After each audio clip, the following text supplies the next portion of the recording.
Munchkins and viewers alike, it's me Munchie and welcome back to a new introduction story here at the rescue. For those of you who are new here, hi, my name is Munchie and I run a small mammal rescue with my group of dedicated volunteers to help out hamsters, gerbils, mice, and other pets in need. Basically those top three, but right now we are fostering another cat in 2020. But today's introduction story is a surrender intake. Now, quickly to go over what that means is that at the rescue, we typically do two things. We go out and seek out in need of animals that need to be rescued off of sites like OfferUp, Facebook Market, Craigslist, that might not be in the best care or condition. Sometimes we have some very neglectful rescues where the person obviously neglected them, didn't really care about what they saw, and sometimes people are just unintentionally neglecting because they don't know any better. But today's intake is a surrender intake where the people contacted us knowing we are a rescue, knowing we take in animals, and asked us if we have room available for today's surrender intake. And without further ado, welcome on in, Olo. Olo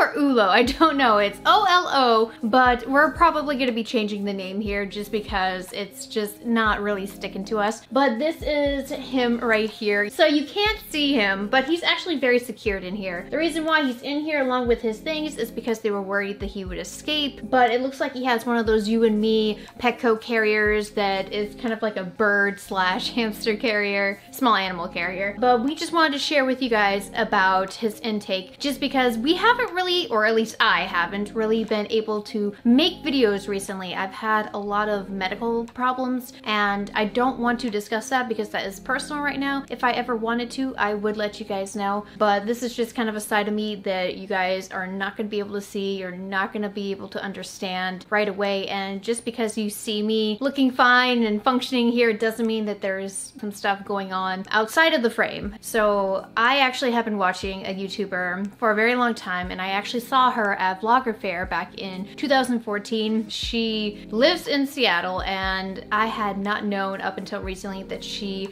had a very scary medical condition that she just cannot seem to figure out, that's been going on for a very long time, ever since she got a concussion. And you would think by seeing her previous videos that there was nothing wrong. And then once you learn a little bit more about what happened to her and her daily routines and what she's going through, God, my heart aches because I can feel it. I can feel that, and I think a lot of people can too. I know sometimes people don't really care about the mushy stuff, but I just want to be honest before starting this video that I am currently going through something kind of similar where I'm seeking a bunch of medical advice and help from people, and I've just been going to the doctors a heck of a lot more.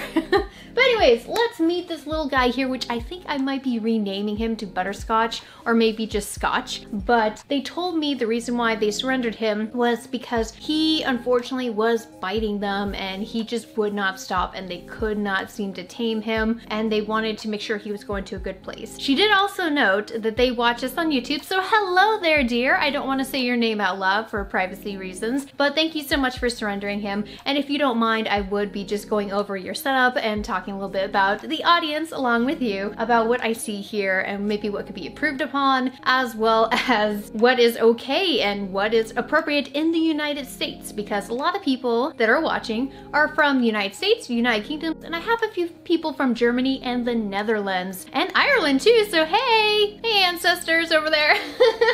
Yes, I'm part Irish and I've always wanted to go to Ireland. Let's just talk a little bit about him. He was suspected of being about 3 months old. He looks a little bit older than 3 months. I would say 3.5, 4 months old, maybe not 3 months. But let's just take apart what I see on top here. And we will set him up in this video here too, so this is a really great video for you guys to get some ideas. However, at the rescue, we are currently full, so I have a lot of Syrian hides currently needing to be cleaned right now, and so you might not be seeing that later today when we set up his enclosure, but I just want to make a note of that now. KT, food from the wild. You guys know I don't like this.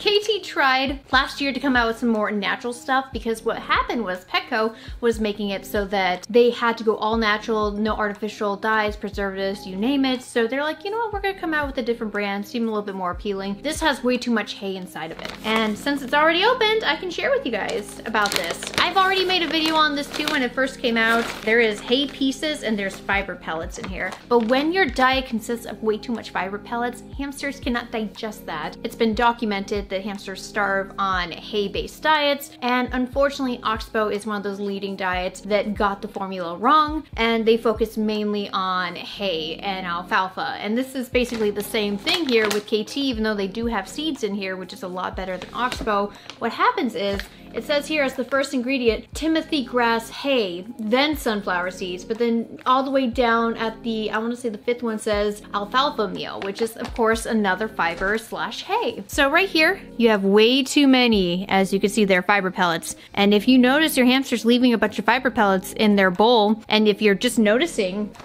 from what it looks like inside the bag, which you can't really see in here since it's so low, but if you see nothing but fiber pellets, just don't get it. It's not a good formula. I say stick to Higgins Sunburst or Vita Garden. Next, we got some hides, and now these hides are very small and concerning. This is a Syrian hamster, by the way. You haven't even seen the hamster yet, but these hides are way too small for a Syrian hamster. A lot of pet companies cater towards the dwarf hamsters, and they don't really make stuff big enough. But let me just make a mention too that if it wasn't for just this small little hole here, the bottom would be okay, because what happens is if you have a closed off space and if they have a problem trying to move around and get stuck inside without an escape route, that's really bad. So at least these two hides, even though they're very small and I would highly not recommend people using them for Syrian use, they have bottoms where nothing is restricting the hamster. But this hole right here does concern me. If he wants to go through it, he might get stuck, and I don't like that. His face is bigger than this hole, so these are definitely things not to use. Now that I'm picking through the other stuff, you see here, we got the bigger hide of this one. This is the small hide, small igloo. This is the medium igloo, and then of course there's the large igloo for larger animals. But that right there just shows you the difference. It's possible that they might have had a dwarf hamster before they had the Syrian hamster, and they just wanted to donate some stuff. So I just want to make a note of that here. It is possible, just with what I am seeing. There is a very severely chewed up dish right here. This concerns me. This makes me wonder if he does have a neurological problem, whether it be genetics or maybe if he was accidentally dropped and he got some sort of neurological problem. But they did tell me that he was very nippy. But as of right now, I'm just looking at him and he doesn't look like he's in distress. He is calm, his body posture is relaxed. So seeing how much destruction this little litter pan is, it's very concerning. Then we got another little sand area, litter pan area, which usually is too small even just for like a dwarf hamster, but sometimes we've been in the past using some of these just as little enrichments when we don't have enough hides. That's another thing too. If you get a bunch of hamsters and you have to spread out the hides, sometimes you have to make do with what you have, but we've completely phased out using those right there. So, oh, and another litter dish hide area. Yeah, these ones, it's so restricting. Look how small that is. He could probably barely fit inside of here. Just looking at him, yeah, this is a very tight squeeze. Plus the opening too, it is a tight squeeze there. This is one of the KT Connect tube accessory parts. KT is terrible when it comes to tubes for hamsters because KT tubes kill Syrian hamsters. Due to the lack of space and size and lack of space for them to move around, they can attempt to move around and get stuck. And hamsters, unfortunately, have been known to pass away inside of them, and KT, for years, has known this and does not care. Thanks so much, KT. I know everybody's like, oh, she loves KT, but there is some aspects about KT that are very, very sleazy. A very old Petco bottle. I don't really see these Petco bottles anymore. It's got like the old Petco design on them, but it's a small, I think 3-ounce bottle. And then it looks like here we have a Millet natural spray. These are great treats. So this is a treat right there. That's completely fine. We have a small bag of Carefresh bedding, which I do like Carefresh. Next, we have something I haven't seen for a while because I feel like it's just discontinued, but it's the Granule Blend Small Animal Pet Bedding. This stuff I use for digging and enrichment. I was using it as kind of like a litter. It wasn't really absorbing, even though it is classified as a bedding, it just really didn't absorb very well, and I didn't like it sticking to everything. There does look to be one chew toy in here, which makes me wonder if the reason why he was chewing on that litter pan was because there's no chew toys, or maybe they could have thrown out the old chew toys, I don't know. And then next, it looks like we have a bridge. I think it's a bridge. Okay, I think this is a makeshift bridge, which is really creative. Some people have done this for popsicle sticks to create these little architectures of houses and designs and bridges, and I think that's really creative. But you gotta also remember that it's very flimsy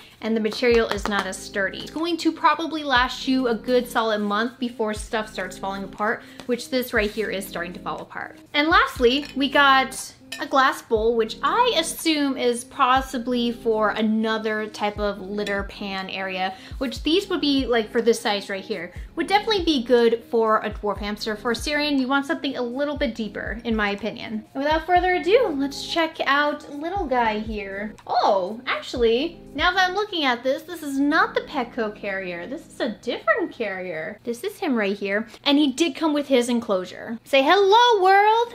I'm cute and adorable. We will get him out here momentarily. I'm just glad that he's being a very good boy so far. Oh yes, you are a boy. I see those down there, so you are definitely a boy. And you are a very gorgeous little cream guy.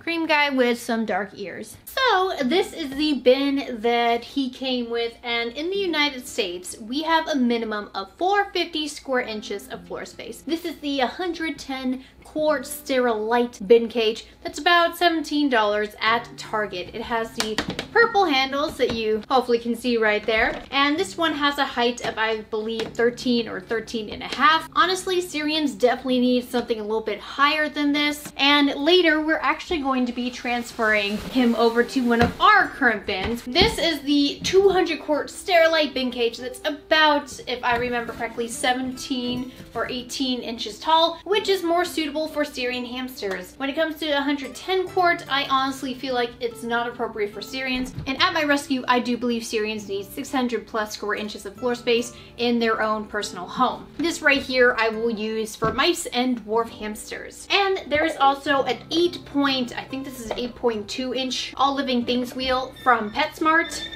Ooh, squeaky.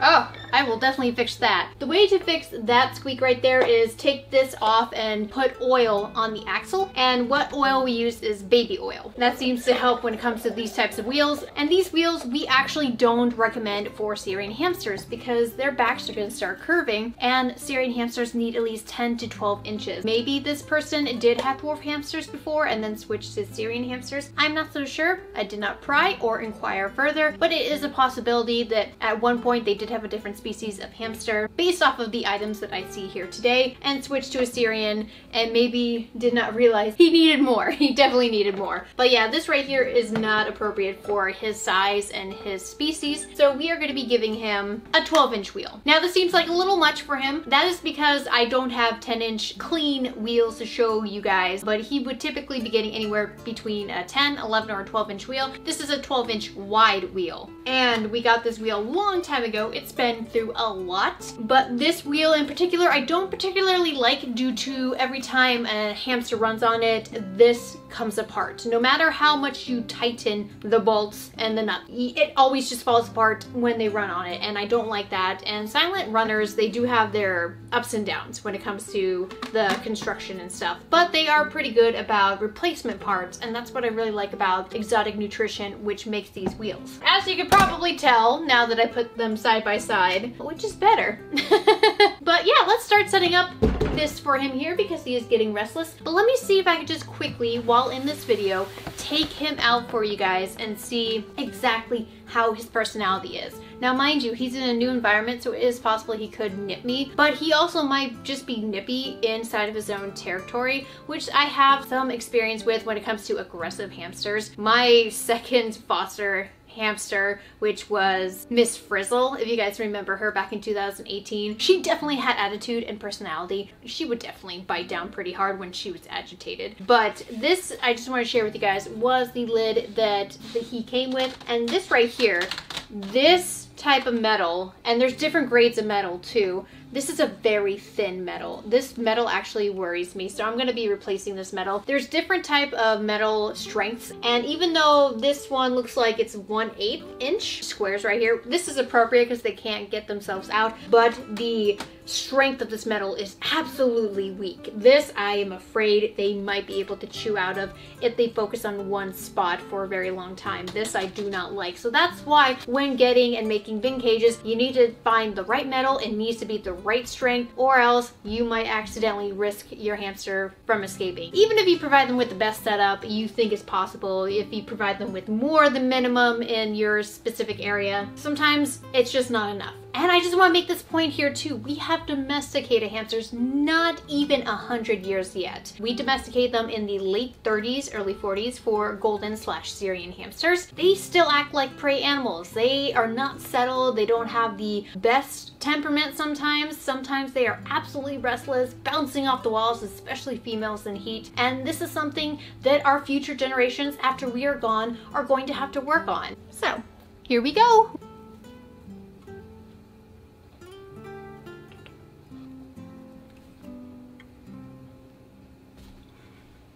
There he is. Hi, sweetheart. What's going on with your face? Looks like you have a bald spot right there. All right, he's got a cheek pouch full. He's looking pretty good. Hi, bud. Hi. He's actually being very good. I'm surprised. They told me that he was so nippy. Let's see your teeth. Your teeth look pretty good. Yeah.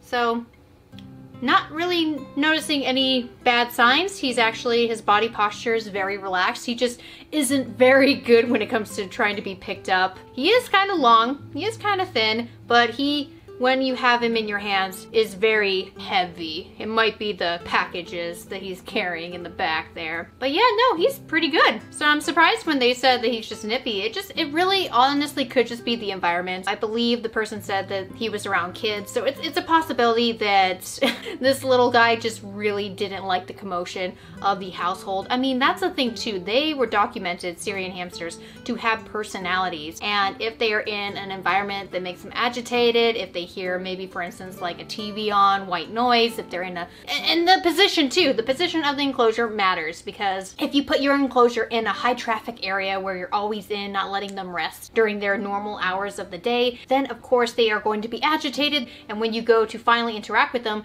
they might not want anything to do with you. But for this guy right here, goodness, you are long, boy. Look how long you are. I'm not really seeing anything. However, it could be that later he might try nipping me or biting me when he's inside of his enclosure, so we'll just have to check that out. He might not have been getting all of what he needs, because like we saw there, he only got one chew toy, and they really should have a plethora of different chews so they can chew on them. Otherwise, it could just also be his wheel. He might not have been able to fit inside of this wheel here comfortably, so let's just put him inside of here. Sorry, boy. So this is what he looks like currently right now inside of the wheel. Oh, let me see if I can hold you up. Can you run? We're gonna test this, but like you can see after he starts running on it that it looks like he's too close and he's not comfortable there. See how close he is? Yeah, that right there, that's not good. You want to make sure he's completely flat. This is just way too close. See his body posture? Not good. So let's put him inside of this one right here, and let's see him run on this. You see that? Oh, so much better. He's got so much more space, guys. See, look at this. And look at him go. Oh, is he happy? Oh, he's running more on this one. He likes it. Oh, he likes it. I can feel it.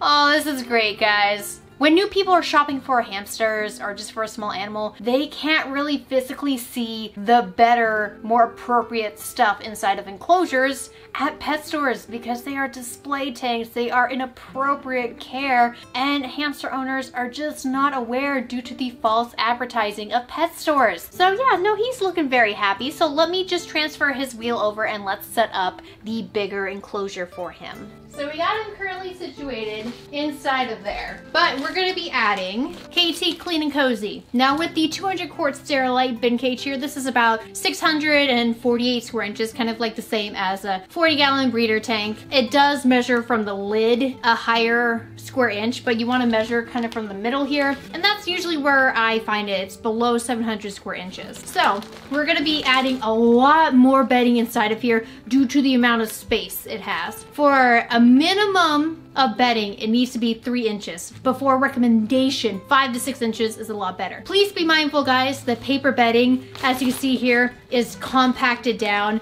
So when you fluff it up inside of here, the more he walks on it and moves around on it, the less it will become over time. But he could still make himself burrows, he could still make himself a nest. So just keep that in mind, because a lot of people that I see online are all like, oh, you're not adding enough bedding, but when you go to measure it, it's the correct amount. And sometimes people just have personal preferences saying, well, why can't you add more like 5 to 6 inches of bedding? And sometimes we do, and sometimes just at the rescue, we are trying to make sure that all that bedding is used for all of the hamsters, gerbils, and mice in our care. And sometimes people don't realize that I don't really have a lot of personal small animals, and I'm just focused a lot on my rescue and making sure everyone here has the minimum amount of stuff required for them to at least thrive while in our care while searching for a new home. So I'm just adding a lot of bedding inside of here right now. I'll take the wheel out just because it's not currently needed as we're fluffing up all this bedding. He is, however, inside of here. So I don't really like having hamsters inside of here when I'm doing this, but just for this video, he will be inside of here exploring, and we'll try not to squish him with the bedding. He probably would like it though. I don't know how much bedding they were providing him either. So that's another thing too, where maybe he had only a few inches of bedding, or maybe he had a lot. So you don't want the wheel to be too high to the top. If you have all this bedding here, and then you try to put your wheel on top, oh look, do you see that? You can't put your lid on top of it because you have too much bedding. So that's why sometimes people will do one side high, one side low, which is a good idea when you have stuff like this. So let's just make this area at least a little low. Have him come over here, run on his wheel. It looks like he's digging the outer perimeter here. Let's just make this a little low. I'll add some of his old hides to his new hides. I got some bendy bridges. I'm just gonna take some of his bedding and add it in here. By the way, typically what I would do when we get any sort of bedding that's open is we would freeze it first if it's small enough to fit in our freezer, because I really don't like using open bedding. It could have insects inside of it. They could lay their eggs, they could spread. If it was recently open, which I believe this one was, it is fine. There is a difference between very fluffy bedding and denser bedding. You can literally see it right here. And you can kind of see how it sets too. So if you want to, just mix it up. Bendy bridges are actually really good when it comes to trying to put up a perimeter. But for now, we'll just leave it like that. He can chew on those. I don't really have a lot of Syrians using stuff like this once they kind of have enough bedding. But sometimes I just incorporate this, stick it underneath the bedding, so that if they really want to create their own space, they can. And because this video is getting way too long, and I completely forgot to bring all the other stuff like the water bottle, you don't have to bring a food dish if you want, but typically at the rescue I use it anyways to just keep track of how much they're taking out and if they're eating it or not. But I'm just gonna end the video right now because it's going on for way too long. But you guys get the general sense and idea of his temporary enclosure while he stays here at the rescue to be evaluated for his health and his personality before being placed online as available for adoption on Pet Finder. So thank you guys so much for today's video, for watching it to the very end. I appreciate and love you. If you're one of those people who watch to the end, leave me some peanut butter comments down below, even though his name is going to be called Butterscotch or Scotch. But yeah, just write peanut butter if you stay till the end. Thank you so much. Like the video if you really truly enjoyed it, and I hope to see you guys in the next video. Bye bye, and thank you for watching.